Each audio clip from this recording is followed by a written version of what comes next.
Hello guys, आज हम पंछियों के राजा ईगल के बारे में बात करते हैं। ईगल एक इंग्लिश शब्द है। इसे हिंदी में बाज कहते हैं और इसे संस्कृत में गरुड़ कहते हैं। ईगल के आँख इंसानों की आँख की तरह ही बड़े हैं, लेकिन ये इंसानों से 4 गुण ज़्यादा देख सकते हैं। ईगल आसमान की ऊंचाई से ही अपने शिकार को बहुत अच्छी से देख सकते हैं और ये एक मिनट में 100 किलोमीटर से भी ज़्यादा तेज़ी से अपने शिकार पर हमला करते हैं। ईगल की उम्र होते हैं 30 साल और ईगल बहुत ही शक्तिशाली पंछी है।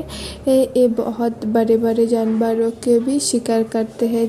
ईगल जंगल में सबसे ऊंचे पेड़ पर अपना घोंसला बनाता है, जहाँ से उसे उड़ान भरने में बहुत आसानी होती है और वो बहुत दूर तक देख सकते हैं। ऐसे जानकारी वीडियो के लिए हमारे चैनल को लाइक एंड सब्सक्राइब कर रखिए। Thank you.